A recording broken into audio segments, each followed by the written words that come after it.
Tonight, on First at 9 this Thursday, the 6th of March 2025.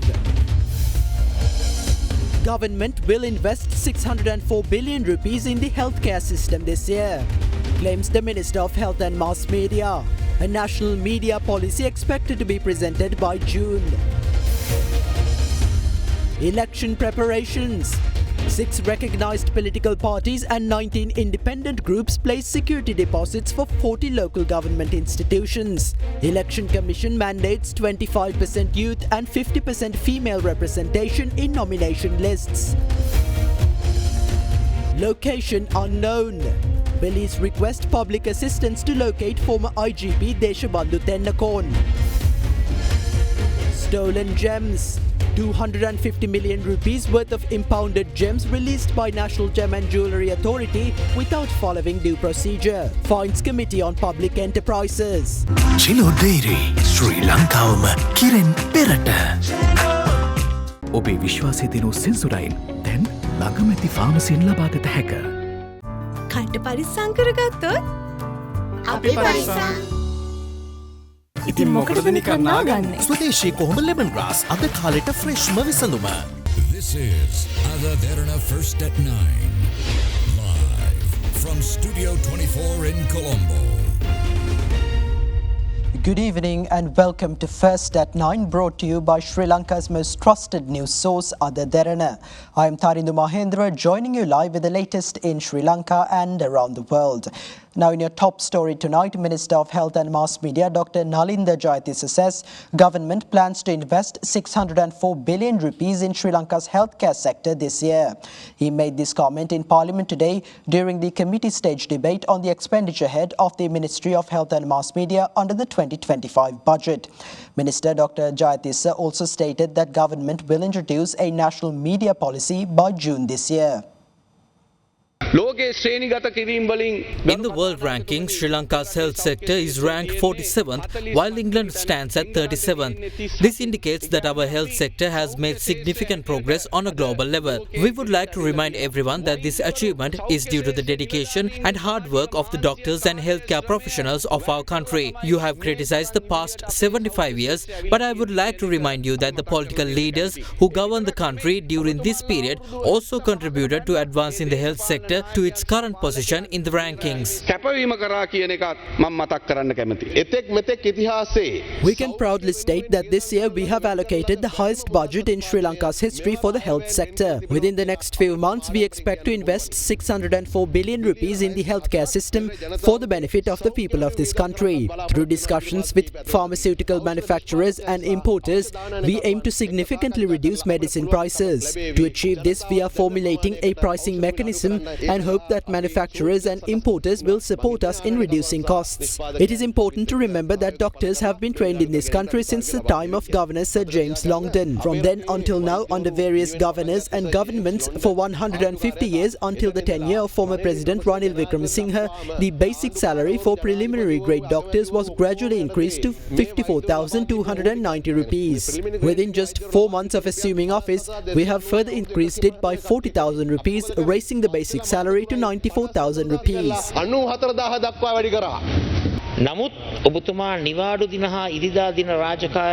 We urge you to address the concerns of healthcare professionals, including holiday allowances, Sunday and overtime pay, the debt allowances and other key benefits. Efforts should be made not only to recruit but also to retain doctors and provide a comprehensive solution to the issue of brain drain. You must acknowledge that we have granted significant salary increments. We are providing higher allowances for overtime and extra duty. However, it is important to recognize that these benefits must be provided in accordance with the country's economic capacity. I hope you will fairly acknowledge the increase in basic salary.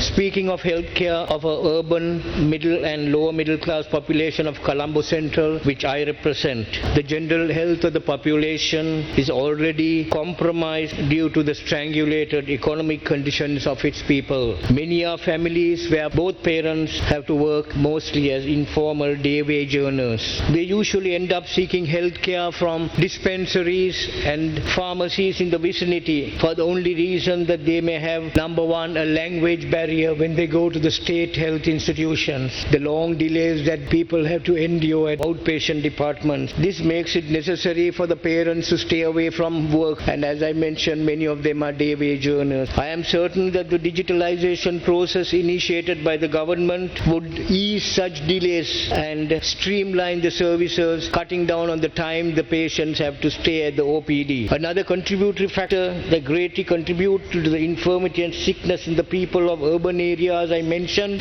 is the poor environmental conditions, poor sanitary conditions, and overtly unhealthy state in and outside their dwellings, which contribute to communicable diseases. I would like to tell you, I as a doctor have come across an increased use of substance and narcotics by the women of this society. I have even come across pregnant patients. Mothers have even asked me, is it all right, doctor, indala hitala ice එකක් ගත්තට කමක් නැද්ද? Crystal methamphetamines that have become a menace to this society. About 2 months ago, you stated that during the government of former President Ranil Wickremesinghe, 360 liquor store licenses were issued, including approximately 6 to 7 in the Kalutara district. Can you clarify who recommended the issuance of these licenses to the Presidential Secretariat for Kalutara and other districts? We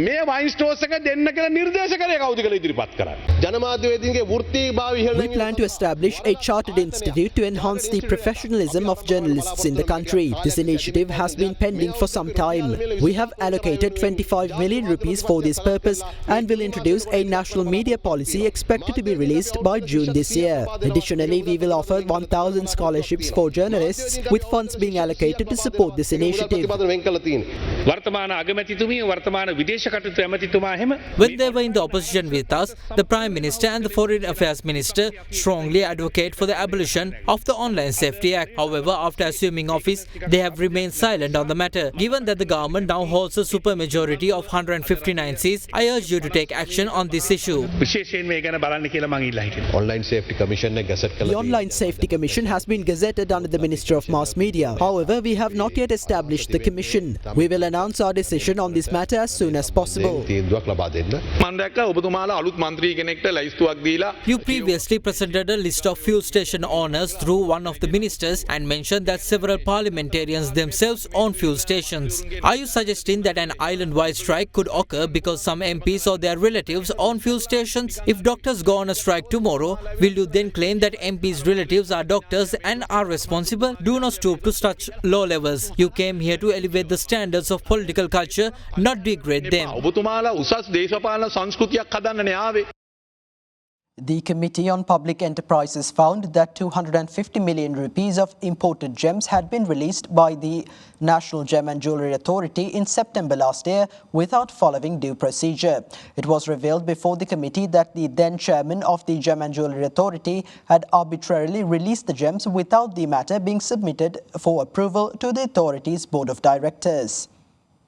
කෝටි 25ක මැණික් තොගයක් රහසේම මුදාගෙන කියලා මාධ්‍ය වාර්තා කරා 2024 නඩුවකුත් ගිහිල්ලා board of director's approval එකක් නැතුව මේ මැණික් ටික ඔක්කොම නිදහස් කරගෙනත් තියෙනවා අත්අඩංගුවට ගත්ත ප්‍රමාණයට වඩා යම් ප්‍රමාණයක් අස්ථානගතත් වෙලා නිදහස් කරන්නේ 2024 සැප්තැම්බර් මාසේ 20 රාජ්‍ය ආයතනවල කාර්ය බහුලම දවස එතකොට හිටපු ඇමතිවරයා කවුද කැබිනට් අමාත්‍යලා සිටියේ රොමේෂ් පත්තින ඇමතුමා රාජ්‍ය ඇමතිවරයා චාමර සම්පත් දසනායක චාමර සම්පත් දසනායක රාජ්‍ය ඇමතිවරයා පත් කරන ලද විරාජ් සිල්වා කියන සභාපතිවරයා තමයි බෝඩ් එකේ අප්‍රූවල් එකෙන් තොරව මේ මැණික් මල්ල සැප්තැම්බර් මාස 20 නිදහස් කරන්නේ. කොහොමද මේ ක්‍රියාවලිය සිද්ධ වුණේ කියලා වල පැහැදිලි කිරීමක් කරන්න. සභාපතිතුමනි එම නඩු බහණ්ඩේ මුදා හැරීම සම්බන්ධයෙන් ජාති මැණික් හා ස්වර්ණ අධිකාරී පනත අවශ්‍ය කටයුතු සිදු කරන ලෙස ජාති මැණික් හා ස්වර්ණ අධිකාරී අධ්‍යක්ෂවරයා වන ඔබට මෙයින් නියෝග කරමි. මේක තමයි අධිකරණ තීන්දුව. දැන් මේකේ තියෙනවනේ බොහොම පැහැදිලිව මැණික් හා ස්වර්ණ අධිකාරී පනත පරිදි අවශ්‍ය කටයුතු කිරීම කියලා. ඔබතුමන්ලා මේක බෝඩ් ඔෆ් ඩිරෙක්ටර්ස් අප්‍රූවල් එකට දැම්මද? ඒ සම්බන්ධ බෝඩ් එක දැනුවත්. බෝඩ් එක දැනුවත් කරේ කොහොමද? මේක බෝඩ් එකට දාලාද? මම දන්න තරමින් නැහැ සර්. බෝඩ් එක කැඳෙව්වද ඔය නඩු තීන්දුවෙන් පස්සේ? මම පොඩි පැහැදිලි කරමු අධ්‍යක්ෂ මණ්ඩල සමාජිකයෙක් විදිහට අගෝස්තු මාසේ බෝඩ් එක තිබ්බට පස්සේ තිබ්බේ ජනවාරි මාසේ. ජනවාරි මාසේ තිබ්බේ බෝඩ් එකට ආවේ නැහැ එහෙම එකක්.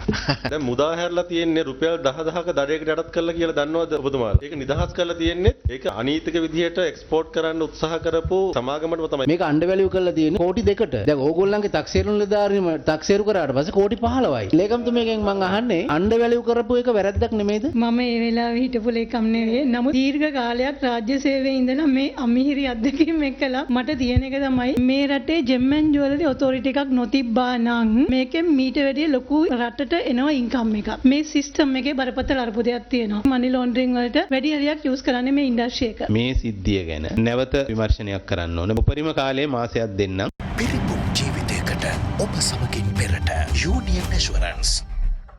චන්දුරුසුමේ කාගෙන් මන අපේ සිග TV සඳහා සුපිරි deal.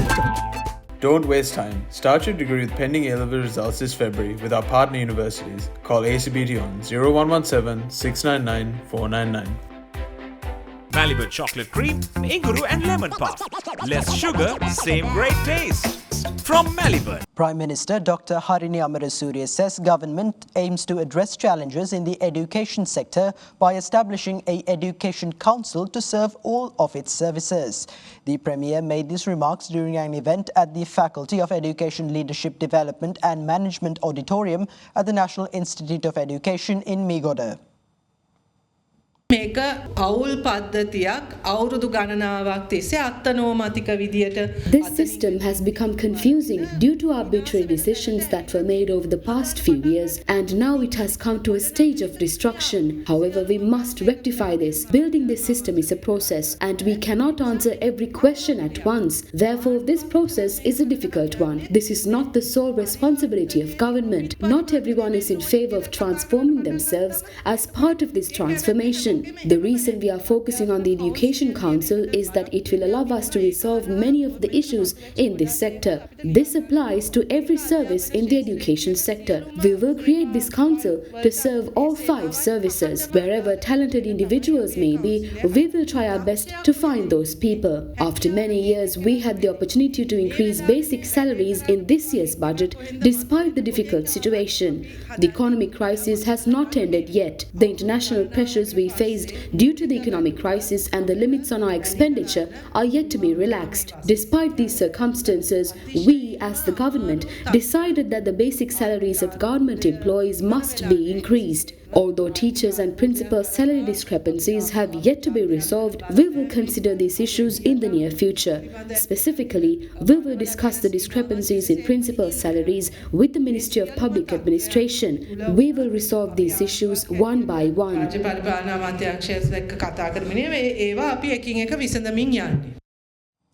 Sri Lanka was ranked 91st in the Henley Passport Index for 2025, rising through 5 positions from 96th last year. 42 countries can be accessed without a prior visa using the Sri Lankan passport. 99 ranks have been mentioned in the index, and Sudan and Iran share the same rank as Sri Lanka. Singapore is at the top of the index, and 193 countries can be accessed without a prior visa using the Singaporean passport. Second place was achieved by Japan and South Korea, while Denmark, Finland, France, Germany, Ireland, Italy and Spain secured third place. Afghanistan is at the bottom of the index.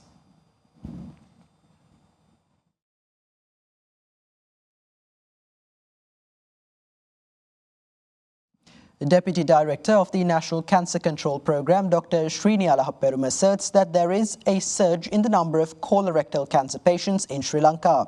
Addressing a press briefing at the Health Promotion Bureau today, she stated that such diseases can be controlled by consuming a healthy diet and engaging in an active lifestyle. මහන්ත සහ බුදමාර්ග පිළිකා කියන රෝගය වැළඳීමේ ප්‍රවණතාවය ඉහළ මට්ටමකට යනවා. දැන් ඒක ලෝකයේ ලංකාවේ 3 වන ස්ථානයට පැමිණිලා තියෙනවා. ඒක අර අවසාන අවස්ථාවේ නැතුව මූලික අවස්ථාවේ අපිට හඳුනා ගන්න ලැබෙනම නම් රෝගියාගේ ජීවිතයට හොඳ ගුණාත්මක බවක් ලැබෙන්න සාර්ථක සාර්ථකව ප්‍රතිකාර කරන්න පුළුවන්. දරුවන්ට උනත් ලබා දෙන්නේ ක්ෂණික කෑම. ඒ කෙටි කෑම වලින් තමයි බොහෝ විට අපේ ආහාර වේල් සප්පායම් වෙන්නේ. ආහාර මාර්ගයේ රෝගී තත්ත්වය වළක්ව ගන්න නම් අපිට ඕන හොඳ නිරෝගී ආහාර වේලක්. නිරෝගී ආහාර වේලක් කියන්නේ තන්තුමය ආහාර සහිත ආහාර වේලක් තියෙන්න ඕන. අපේ ක්‍රියාශීලී බවත් මේ රෝගය වැළඳීමේ අවදානම් සාධකයක් විදියට ලෝක සෞඛ්‍ය සංවිධානය විසින් සහ අපේ සියලුම සාධක අනුව ඔප්පු වෙලා තියෙනවා. Fast track your career from O levels with eSoft. ඩයබටිසෝල් සීනි වලින් පරිස්සම් වන ඔබට අමතක නොවන පෝෂණය. කැලනි වයර් කිසි ගින්නක් නෑ. කිසි ගින්නක් නෑ. Kelani fire shield wire. Malibu chocolate cream, inguru and lemon puff. Less sugar, same great taste. From Malibu. Responsibility to look after our health. The best nutritional supplement for diabetic patients with no added sugar. Maliban Vitagen. Stay healthy for a good reason. 6 recognized political parties and 19 independent groups have so far placed security deposits to contest for 40 local government institutions in the upcoming local government elections. Meanwhile, the Election Commission has mandated 25% youth representation and 50% female representation in nomination lists. Members are to be elected to 336 local government institutions, including 28 municipal councils, 36 urban councils and 272 Pradeshi Sabhas across the island in the 2025 local government elections, and the acceptance of security deposits for the elections began on the 3rd of March. Chairman of the Election Commission R.M.A.L. Ratnayaka stated that nominations for the elections will be accepted from the 17th of March until 12 noon on the 20th of March. මේ වන විට පළාත් පාලන ආයතන 40ක් සඳහා පිළිගත් දේශපාලන පක්ෂ 6කින් සහ ස්වාධීන කණ්ඩායම් 19කින් අප මුදල් තැන්පත් කිරීම සිදු කරලා තියෙනවා. ඒ වගේම මේ මාසේ 12 වෙනිදා දක්වා තැපැ ඡන්දය දුම්පත් තමන්ගේ ආයතන ප්‍රධානීන් මගින් අදාළ දිස්ත්‍රික්කයේ තේරීම් බාර නිලධාරී වෙත යැවීමට හැකියාව තිබෙනවා. ඡන්දය පැවැත්වෙන දිනය ප්‍රකාශයට පත් කරන්නේ නාම යෝජනා අවසන් වන දිනයේ. Meanwhile, the Election Commission emphasised that youth representation in each nomination list must exceed 25%. Furthermore, gender representation requirements have been outlined, mandating that divisional level nomination lists include at least 25% female candidates, while proportional nomination lists must ensure 50% female representation. Meanwhile, the Sri Lanka Freedom Party-led People's Alliance deposited security deposits this morning for the Colombo district. They will be contesting under the symbol chair. අද කොළඹ දිස්ත්‍රික්කයේ සඳහා පළාත් පාලන ආයතන 13කට අපේක්ෂකයින් 580 දෙනෙක් සඳහා ශ්‍රී ලංකා නිදහස් පක්ෂයේ ප්‍රමුඛ පොත්ජන එක්සත් පෙරමුණ පුටුව ලකුණෙන් අප මුදල් තැන්පත් කිරීම සිදු කරනු ලැබුවා. ලබන බදාදා වන විට දිස්ත්‍රික්ක 25ෙම සියලුම පළාත් පාලන ආයතන කියන 336ටම අප මුදල් ලබා දීමේ කටයුත්ත අපි අවසන් කර. Meanwhile, the inauguration of the office of the Sri Lanka Podujana Women's Front was held this morning under the patronage of the national organizer of the party, MP Namal Rajapaksha.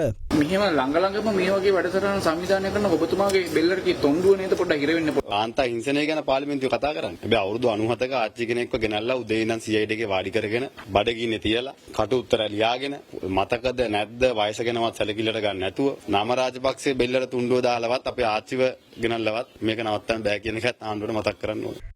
In the meantime, the Supreme Court fixed for consideration on the 30th of September a petition filed by former parliamentarian Rajitha Senaratne seeking a recount of votes and a re-release of results of the candidates who contested under the New Democratic Front in the Kalutara district in the parliamentary elections. The former parliamentarian alleges that the difference of votes between him and the candidate who was elected to parliament was 119 and that he was not elected to parliament due to misconduct during the counting of votes. Former Minister of Public Relations Mervyn Silva was arrested by the Criminal Investigation Department last night on charges of selling government land by preparing forged deeds. Later, the Mahara Magistrates Court ordered that the former minister and 2 other suspects be held in remand custody until the 17th of March.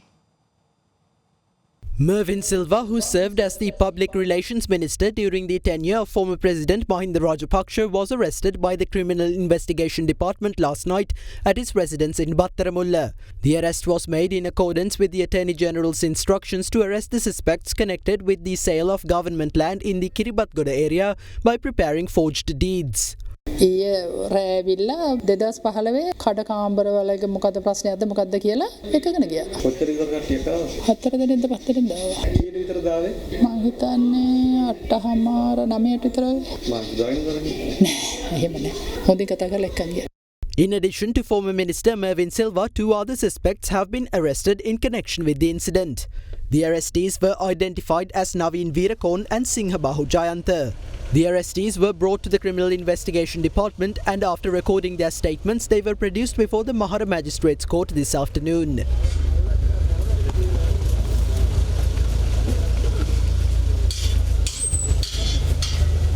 The Financial Crimes Investigation Unit of the Criminal Investigation Department informed the Mahara Magistrate that the arrestees were produced before court for allegedly selling a property acquired by the government under the Kiribathgoda New Town Plan in 2010 to a private buyer by preparing forged documents. The first suspect, Naveen Veerakorn, was identified as the person who prepared a fake deed and purchased the relevant land, while former Minister Mervyn Silva was named as the second suspect who allegedly committed this fraud with his knowledge. The third suspect, Singhabahu Jayantha, was serving as the vice chairman of the Kalaniya Pradesh Sabha at the time of the incident. Subsequently, the attorneys representing the suspect submitted to court that the Public Property Act could not be applied to this case as it was questionable whether the property in question belonged to the government and requested that bail be granted for the suspects. Later, investigating officers presented facts to court stating that according to a statement from officials of the Land Development Corporation, it was proven that the property was state-owned. They further stated that the fraud was committed by a group as part of a conspiracy, highlighting that the owner of the property, who was mentioned in the fraudulent document as Vimal Attanayaka, was an individual who supported former Minister Mervyn Silva during that time. It was further stated that the individual was coerced into signing the document in the former minister's office and claimed that the minister in charge of the area at the time, the Pradesh Sabha chairman, its councillors and local businessmen had conspired together to create false deeds. Considering the submitted facts, Mahara Magistrate Kanchana N. Silva stated that the property appeared to be owned by the government. Accordingly, the Mahara Magistrate ordered that the former minister Mervyn Silva and the 2 other suspects be held in remand custody until the 17th of March. Police are requesting public assistance in locating former Inspector General of Police Deshabandhu Tennakoon. Addressing a media briefing today, police spokesperson SSP Buddhika Manatunga said Tennakoon is missing and is evading arrest despite the pending warrant against him over his involvement in the 2023 shooting in Waligama. On the 31st of December 2023, a group of police officers attached to the Waligama police opened fire at another group of plainclothes police officers attached to the Colombo Crime Division who had been deployed to Palana Waligama to apprehend associates of the underworld operator known by the alias Harakkata. A 47-year-old sergeant of the Colombo Crime Division sustained gunshot wounds during the shooting and later succumbed to his injuries. The findings of the inquest into the death of the sergeant were announced by the Mathura Magistrates Court on the 28th of February, in which the court found that the CCC officers had been deployed unlawfully and ordered the arrest of 8 police officers connected with the incident, including then Acting Inspector General of Police Deshabandhu Tennakoon. Despite 6 days passing since the issuance of the arrest warrants, police have yet to locate Tennakoon. In order to arrest the former IGP, a number of teams have been deployed to search locations he is likely to be in. However, he is currently evading arrest. Sri Lanka police follows certain protocols when a suspect is evading arrest. According to his telephone records and likely whereabouts have been probed, he will be treated as any other suspect. He will not receive any special treatment on account of his position as the former IGP. Action will be taken under Section 209 of the Penal Code against any person assisting him to evade arrest. Any information regarding his whereabouts can be reported to the Criminal Investigation Department.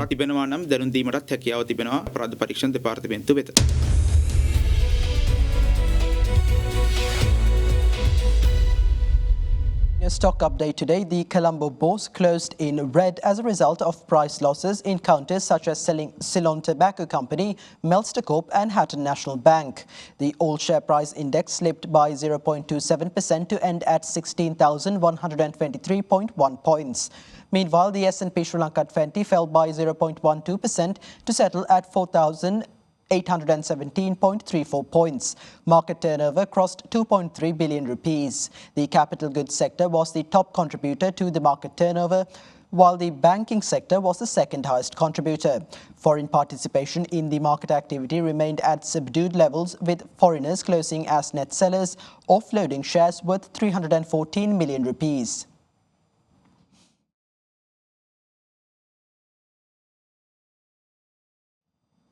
And with that, here's a look at the rupee exchange rates for the day.